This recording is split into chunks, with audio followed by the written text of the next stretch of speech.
Hello ভাই brother, কি অবস্থান, কেমন আছো তোমরা? আশা করি তোমরা সকলে অনেক অনেক বেশি ভালো আছেন। Welcome back to my another new video. আজকের ভিডিওতে আমি করতে যাচ্ছি গোল্ডেন কার্ড চ্যালেঞ্জ, যেটা অ্যাডভান্স রুম। আগে তো সবুজ কালার ছিল, এখন আমাদের নতুন কালার একটা গোল্ড রুম কার্ড এসেছে।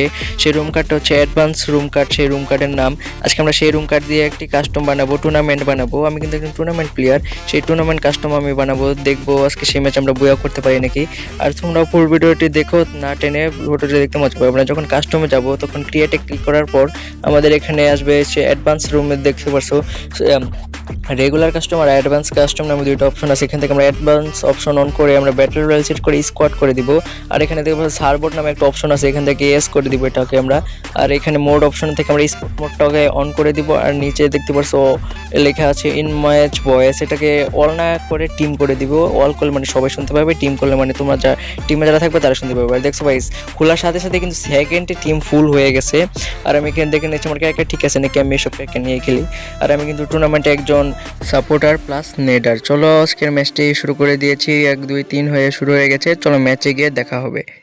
সো গাইস, আমি চলে গিয়েছি একাডেমি যাচ্ছি। টিমমেটদের থেকে আলাদা আমি কিন্তু একটা রোটেট দিয়েছি গ্রেভিয়ার থেকে। কে জানি একটা হ্যাক নিয়ে নামেছিল রুমের ভিতরে, হ্যাক নিয়ে কে জানি ঢুকেছিল, আর তাকে কিন্তু গেরিনা ব্যান করে দিয়েছে। এখন কিন্তু যেমন রোস্টার, অ্যাডভান্স গেমিং এসবের রোস্টের কারণে কিন্তু গেরিনা কিন্তু এখন গেম থেকে হ্যাকার তুলতে বাধ্য হচ্ছে। আর উপরে দেখতে পাচ্ছ যে 4টা এনিমি নেমেছে, 4টা একই স্কোয়াড মনে হয়। এদের কি মারতে পারবো নাকি? উপরে নামলা কি আমার জন্য ঠিক হবে না কি? উপরে কি এনিমি নেমেছে? হ্যাঁ গ্যাস, উপরে এনিমি নেমেছে। চলো এখান থেকে কি একটা গানটা নিয়ে আমরা সেটাকে মারবো। চলো এখানে কি কি আছে এগুলো, এখানে ম্যাক্স 7 আছে। চলো তাহলে তার কোনো চিন্তাই নেই যে ম্যাক্স 7 পেয়ে গেছি, আর কোনো চিন্তাই নেই আমার। চলো এবারে কি এখানে থেকে একটা লং রেঞ্জের গুলি নিয়ে নিই, সে MP5 বদলায়। আমার কিন্তু এখানে একটু হালকা নার্ভাস হয়ে গেছি। এখান থেকে উপরে উঠে গিয়ে চলো এনিমি আছে নাকি এখনো। আর এখানে কি এখনো এনিমি আসছে গায়ে আসলে, এখানে ভাই আছে ভাই, তাকে আমি একটা জাতা দিয়ে ম্যাক্স 7 দিয়ে মাইরা দিয়েছি। আমার কাছে কিন্তু এক লেভেলে বেস্ট, তাই কিন্তু সেই MP40 দিয়ে আমাকে কিন্তু ভালোই ড্যামেজ দিয়ে দিয়েছি। তার মনে হয় আরও টিমমেট আসে। আমি এখানে একটা মেডিকেল করে নিই। ওই দেখতে পারছো যে ডিকি ক্যারেক্টারটা কিন্তু চালু হয়ে গেছে, তার মানে তার টিমমেটটা আশেপাশে আছে। এখানে কোথায় আছে, তার কাছে কি আছে দেখি তো। এখানে কোনো ব্যাক লেভেলের বেস্ট হেলমেট আছে নাকি? না, বেস্ট হেলমেট নাই। চলো এদিক দিয়ে নিচে নেমে, আমার কিন্তু 2টা টিমমেট ফুটল তুলে ফেলেছে, মানে মরে গিয়েছে। ফুটল মানে মরে গিয়েছে এটা আর কি। আর এখানে মনে হয় এখনো অ্যানিমে আছে, যে এটা আমি দেখতে পাচ্ছিলাম, শব্দ শুনছি কিন্তু এখানে কি আছে মনে হয় এখনো। ওই সাইডে একটা ইনহেলার আছে। ভাই সামনে এসে ভাই দেখি এখানে একটা ইনহেলার। আর ভাই এটা কি কি একটা অস্থির হেডশট মারছি আমি, কিন্তু ওই দিক দিয়ে ইনহেলার নিয়ে দেখেছিলাম, এখান থেকে এটা কিন্তু রাশিয়ায় পড়েছে।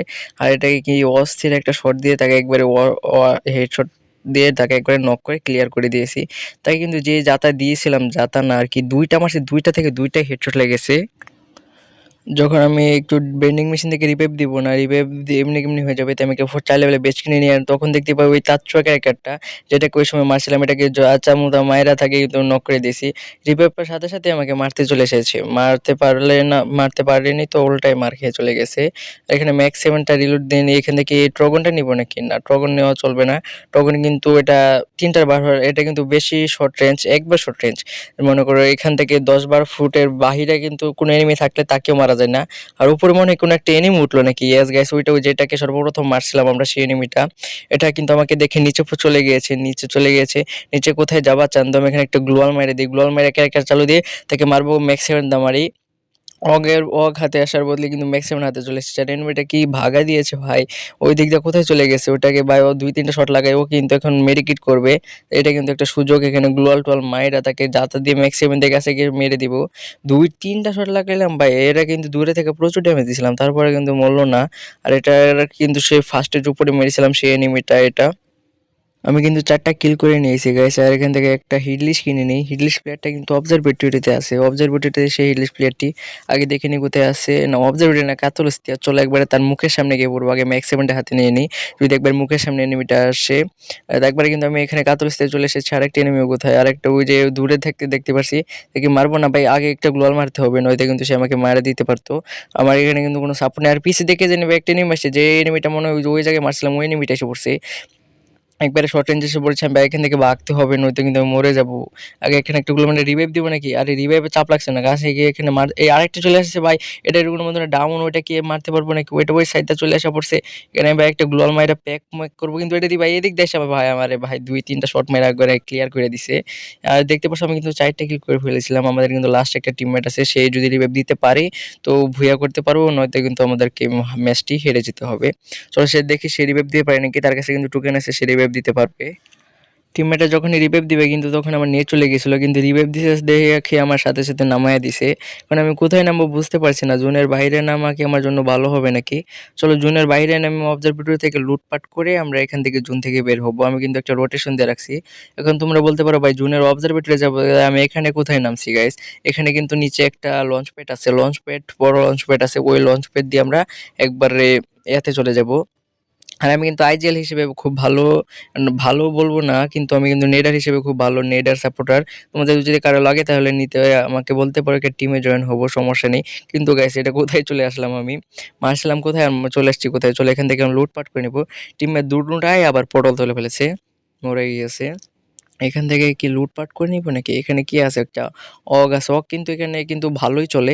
যদি তোমরা কোনো টুর্নামেন্ট স্কোয়াড থাকে তোমাদের, তাহলে যদি কোনো প্লেয়ার নিতে চাও, supporter, rusher, sniper, fast rusher, আমি কিন্তু সব রোলে কিন্তু খুব ভালো খেলি। বাট আমি নেডার আর স্নাইপার রোলটাতে একটু ভালো খেলি। তোমার যদি কারো লাগে তাহলে আমাদেরকে বলতে পারো। আর আমার কিন্তু 5 বছরের এক্সপেরিয়েন্স আছে। 5 বছর ধরে গেম খেলি, 5 বছরের এক্সপেরিয়েন্স আছে, সমস্যা নেই। তোমরা ম্যাচে ভালো একটা পারফরম্যান্স দিতে পারবো, এটা অবশ্যই শিওর থেকো। আর তোমরা যারা স্পোর্ট টুর্নামেন্ট প্লেয়ার হিসেবে নিতে চাও, জয়েন হতে চাও, আমাকে কিন্তু বলতে পারো। আর আমি কিন্তু আমার এখানে ইউআইডি কোডটা দিয়ে ইউআইডি কোড না, তোমরা তোমার কমেন্টে আমাকে দিয়ে দিও তোমাদের ইউআইডি কোড, আমি তোমাকে ফ্রেন্ড রিকোয়েস্ট পাঠাবো। নয়তো তোমাদের ইমেল আইডিটা দিয়ে দিও, আমি তোমাকে নক দিব। নয়তো আমি তোমাদেরকে নক দিব, নয়তো আমার ইউটিউব চ্যানেল ঢুইকা তোমরা আমাকে নক দিও। দেখো আমার ইউটিউব চ্যানেলে কিন্তু আমার দেওয়া আছে। না, ইউটিউব চ্যানেল না, আমি কিন্তু এবারে ডিসক্রিপশন বক্সে নয়তো কমেন্ট বক্সে দিয়ে দিব, যে আমার টেলিগ্রাম জিমেল চ্যানেলের নাম দিয়ে দিব। আর সামনে কিন্তু একটা এনিমি আছে, চলো বেশি বকবক না করে সেই এনিমিটাকে মারা যায়। তাকে জুম করে হেডশট দিব। আরে গাইস সেটা কি আরে সেটা কিন্তু আগেই বুঝা গেছে যে তাকে আমি জুম করে হেডশট দিতে চাইছি। চলো তার কাছে রাজ দেওয়া যাক, সে কিন্তু ড্যামেজ খেয়ে গেছে, একটা চালু করে তার কাছে রাজ দিয়ে তাকে মারতে পারবো, মনে হয় মারতে পারবো। এইটা হচ্ছে ওই প্লেয়ারটা, যে প্লেয়ারটা আমাকে ওই সময় মারছিল, এই কাতল স্থিতি মারছিল, তাই এখানে আমি তাকে এবার পুঁতে দিয়েছি। চলো দেখি আমার লুট বক্সে কি কি লুট আছে। লুট তো নাই কোনো প্রকার, কোনো গুলি টুলি নাই, সব চারটা পুইটটা খেয়াল টেয়াল হয়ে গেছে গা এনিমিগুলা। টিমমেট এসব ভাই, টিমমেট গুলা কি আলাদা থাকে, সবসময় একসাথে থাকবে। আর তোমরা যদি টিম টুর্নামেন্টে নিতে চাও আমাকে অবশ্যই হায়ার করো, আমাকে বললো অবশ্যই, আমি কমেন্ট বক্সে বললো। গাইস এখানে কিন্তু আমি বলেছিলাম টিমমেটের নেট নাই, টিমমেটের মনে হয় নেট নাই, এখানে আটকেছিল। তখনই দেখি ভাই সামনে একটা ফুল স্কোয়াড, মনে হয় নেট নাই, না নেট আছে, এটার মনে হয় নেট নাই। এটাকে আমরা যখন মারতে যাবো তখন এটা নেট চলে আসে আর এখানে রাশ মারে, এখানে মারি কিন্তু এটা গ্লোয়ালটা এখনো ফাটে না ভাই। এখানে এসে দেখি ভাই দুইটার হাতে ভাই আমি ছেঁচা খেয়ে গেছি, দুইটা না তিনটা। আমার টিমমেট কিন্তু এখানে ভাই প্যাক করে ফেলছে ডরে, এটা কিন্তু আমি আবার মরে গিয়েছি। আমার টিমমেট কিন্তু ডরে এখানে প্যাক করে ফেলছে, এটা কিন্তু আমাদের লাস্ট টিমমেট। দেখি সে আমাকে রিভাইভ দিতে পারে নাকি। আমাদের নামে কে জানি হিটলিস্ট নিয়ে নিয়েছে, আমি কিন্তু এখান থেকে হালকা পাতলা লুট করে নিয়েছি। হিটলিস্ট প্লেয়ারটাকে এখান থেকে আমি নিয়ে নিই, বেস থ্রু এটা কিন্তু ড্যামেজ দেওয়া যায়।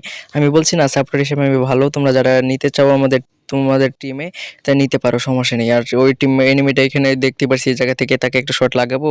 একটা শট নেট নেই কেন কি ভাই, যখন মারতে যাই তাই তখনই বুঝি না এনিমিদের নেট চলে আসে কেন। এখানে একটা শট লাগাই দিছি, সে কিন্তু ঘাবড়ায় গেছে, এখন রাজ দিতে হবে। সে কিন্তু একলা আছে, আমি কিন্তু সেটা বুঝে গেছি। একটা চালু করে ভাই 2-3টা শট দিয়ে তাকে একবার আমি করে ক্লিয়ার করে দিছি, ক্লিয়ার করে দিই। চলো এখানে ওই দিক থেকে জানি আমার মাসোর টিমমেট, মনে হয় টিমমেটরা, ইয়েস গেছে ওই দিকে ওর টিমমেটরা আছে। কিন্তু ভাই আমি বুঝতে পারলাম না গ্লোয়ালের ভিতরে থাকা অবস্থা আমাকে মেরে দিল কিভাবে? সে কি ওয়াল হ্যাকার নাকি? হ্যাকার মনে হয় নিশ্চয়ই। আর এখানে ভাই আমার টিমমেট কিন্তু আমাকে হিল দিয়ে আমি কিন্তু এখান থেকে একটা টিম ছিল, আমি সেটা জ্বালিয়ে দিই। চলো টিমমেটকে রিভাইভ দিতে যাই, তখনই কিন্তু এনিমিরা গ্লোয়াল মল ফাটায় টিমমেটকে একবার ক্লিয়ার দিয়ে দিই। সেখানে কিন্তু 3টা এনিমি ভাই গ্লোয়াল কিভাবে ফাটাইছে দেখুনি ভাই। গাইস কিভাবে গ্লোয়াল ফাটাইছে, এখানে একটা গাড়ি ফালাই দিই, আমার কাছে কিন্তু গ্লোয়াল নেই, তারা কিন্তু মেশিন গান দিয়ে আমাকে গ্লোয়াল ফাটাচ্ছে। সামনে কিন্তু 3টা টিমমেট ভাই একবার সাথে গ্লোয়াল ফাটাচ্ছে, আমি 2-3টা গ্লোয়াল ফালাই দিই। এখনো তো মারতে থাকে আমি, তাই গ্লোয়াল না থাকে আমি কিন্তু লাস্টে এটা ফালাই দিছি। তখন থেকে আমার গাড়ি ফাটানো শুরু করছে। আমি পিছে দিয়ে একটা টেকনিক খাটাই, বুদ্ধি খাটাই। আমি বলছি না সাপোর্টার হিসেবে আমি খুব ভালো। তোমরা যদি কোনো সময় টিমমেটে হরে আমি কিন্তু রিভাইভ দিতে পারবো, রিভাইভ সার্ভ ইয়া কিন্তু অনেক ভালো দেখতে পারছো। বুদ্ধি খাটায় 4 বছরের এক্সপিরিয়েন্স ভাই, 4 না 5 বছরের এক্সপিরিয়েন্স খাটায় বুদ্ধি খাটায় এদিক দিয়ে এসে পড়ি। এদিক দিয়ে এসে এখান থেকে আমি একটা এনিমিকে টিমমেটকে রিভাইভ দিব। টিমমেট কিন্তু আমার ইয়া হয়ে গেছে, আর দুইটা কিন্তু নেট নেই, আর যেটা আছে ওইটা কিন্তু সোলো আছে। এখান থেকে টিমমেটকে আমি কি রিভাইভ দিতে পারবো নাকি? চলো গাড়িটা নিয়ে নিই, গাড়ি নিয়ে কিন্তু বের হতে হবে আমাদের জোন থেকে, নয়তো কিন্তু আমরা বের হতে পারবো না জোন থেকে। লাস্টে চলো টিমমেটকে আমরা সুপার রিভাইভ দিয়ে দিব, সুপার রিভাইভ দিয়ে যায়। এখানে সুপার ইনহেলার হুমনের টানা শুরু করছি, সুপার ইনহেলার টাইনে এখন আমি জুন থেকে বের হবো। জুনে গাড়িতে উইটটা দৌড় চলো, মেডিকেট মারা শুরু করছি। সুপার মেডিকেট এখন মারা উচিত ছিল না, গাড়ি কিন্তু এটা দিয়ে কিন্তু ভালো করছে যে আমরা ফার্স্ট জুন থেকে বের হতে পারবো। এটা কিন্তু দিয়ে কিন্তু গ্রিন অনেক ভালোই করছে, খারাপ করে নাই, খুব ভালোই করছে। আমি এদিক দিয়ে যাবো, তখন দেখি ভাই ওই টিমমেটগুলো আমাকে আবার পিছে থেকে মারছে, মায়ের একবার ভাই আলো হত্যা বানাই দিছে। এই ফাইটটা যদি আমাকে না দিত আমি কিন্তু জুন থেকে বের হতে পারতাম। আর জুন যে ড্যামেজ কাটা দিছে, আর ওই যদি আমাকে ফাইট না দিত তাহলে কিন্তু আমি জুন থেকে অবশ্যই বের হতে পারতাম। আর একটু মনে ছিল গাইস, দেখতে পারছো। এরপর মনে হয় না আর আমি বাঁচতে পারবো। আমার অসহায় টিমমেট একলা আছে, আর মনে হয় না রিভাইভ পয়েন্ট একবারে জোনের বাইরে চলে গেছে, সে আর রিভাইভ দিতে পারবে না। তার কাছে কিন্তু টোকেন নাই, এটা কিন্তু খুবই দুঃখজনক। হা, তার টিমমেটটা কিন্তু একা বুইয়া করতে পারবে নাকি? চলো দেখি, টিমমেটটা মনে হয় না বুইয়া করতে পারবে, একলা জন আছে, 4 জন তারা। আর এখানে মায়েরা ভাই তাকে মায়েরা দিছে, দেখতে পারছো যে ওই স্কোরটা কিন্তু বুইয়া নিয়ে নিছে। আর আমরা কিন্তু সেকেন্ড হয়েছি, সেকেন্ড। আর এখানে আমি 6 কিল করেছি, টিমমেট 2 কিল, 1 কিল, 0 কিল। আর ম্যাচটা 2 নাম্বার হয়েছি আমরা রেগুলারলি। তো গাইস আজকের ভিডিওটা এই পর্যন্তই ছিল, কেমন লাগছে অবশ্যই কমেন্টে জানাবেন। আর আমি যেটা বলছিলাম যে কারো যদি স্পোর্টসে ফার্স্ট রাসার সাপোর্টার সাপোর্টার আর স্নাইপার রোলে কোনো প্লেয়ার টিয়ার লাগে তো আমাকে ইমেল করো, আমি ইমেলটা দিয়ে দিব। ইমেলটা দিয়ে দিব, নয়তো কমেন্টে তোমরা কমেন্ট করো, আমি তোমাদের কমেন্টে রিপ্লাই দিব, সমস্যা নেই। আর গাইস আজকের ভিডিওটা এই পর্যন্ত, কেমন লাগছে অবশ্যই কমেন্টে দিও, আর দয়া করে লাইক সাবস্ক্রাইব করে দিও। আল্লাহ হাফেজ।